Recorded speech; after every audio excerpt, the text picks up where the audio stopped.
Éternel notre Père, nous voulons bénir ton Saint-Nom. Seigneur, nous te disons merci pour cette semaine qui est en train de s'achever. Nous bénissons ton nom pour toutes ces dévotions que nous avons reçues, écoutées. Nous prions que tu nous aides à les pratiquer. Nous voulons te recommander la dévotion de ce matin et nous prions que tu viennes encore à travers cette exhortation nous parler, nous instruire pour que notre âme gagne en sagesse et en maturité. Béni sois-tu parce que tu le fais. Au nom puissant de Jésus-Christ de Nazareth que j'ai prié. Amen. Je vous salue tous dans le nom puissant de Jésus-Christ de Nazareth, très chers membres du temps des paroliers. Que la faveur de notre Seigneur Jésus-Christ soit votre partage, ainsi que le partage de vos proches et de vos différentes familles. Bienvenue à notre dévotion matinale qui aura pour thème « Justifié ou condamné par la parole ». Le passage maintenant qui s'affiche sur ton écran, Matthieu le chapitre 12, versets 37 à 38, déclare en résumé que par la parole nous sommes justifiés et par la parole nous sommes condamnés. Amen. Tu sais, parler est une chance, parler est une grâce, dont tu ne t'en rends pas compte toujours. Il n'y a que celui-là qui est muet, qui connaît l'importance de la parole. Lorsque tu as eu la grâce de parler très tôt, ou lorsque tu as la grâce de parler, tu as tendance à penser que parler est une chose banale. Parler est une grâce.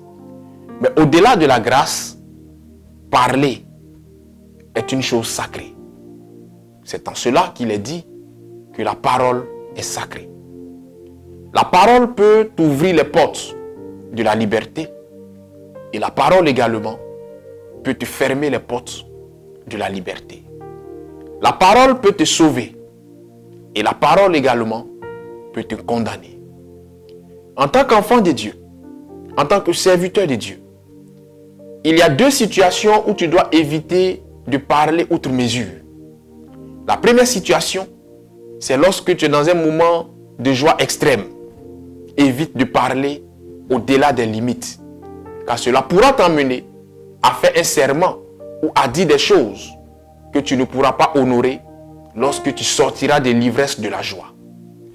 La deuxième situation, c'est lorsque tu es dans un moment de colère extrême. Évite dans ce moment-là de parler également, parce que cela peut t'emmener à dire des choses que tu regretteras quand l'ivresse de la colère sera passée. Au-delà de la joie extrême et de la colère extrême, évite de beaucoup parler. Parce que la Bible déclare que celui qui parle beaucoup ne manque pas de péché. En vérité, un homme qui parle trop finira par dire ce qu'il ne doit pas dire après avoir dit ce qui doit être dit. La parole est sacrée. Et la parole avant de sortir doit respecter un principe. Le principe selon lequel la langue doit être tournée 7 fois avant que cette parole-là ne sorte. Parce que cette parole qui sort est susceptible de libérer des personnes, mais elle est aussi capable d'empoisonner des personnes. La parole est une épée à double tranchant. Cette épée est capable de délivrer. Cette épée est capable de soigner. Mais cette épée est aussi capable de blesser. Il y a des relations amicales. Il y a des relations professionnelles. Il y a des relations amoureuses qui aujourd'hui battent de l'aile, qui aujourd'hui n'existent plus parce qu'une parole mal placée est sortie. Et on n'a pas pu surmonter les effets néfastes et dévastateurs de cette parole, ce qui a donné à cette relation de ne plus exister aujourd'hui. Un homme franc n'est pas un homme qui dit tout ce qui lui passe par la tête. Un homme franc, un homme qui dit ce qu'il pense, n'est pas un homme qui parle sans s'arrêter.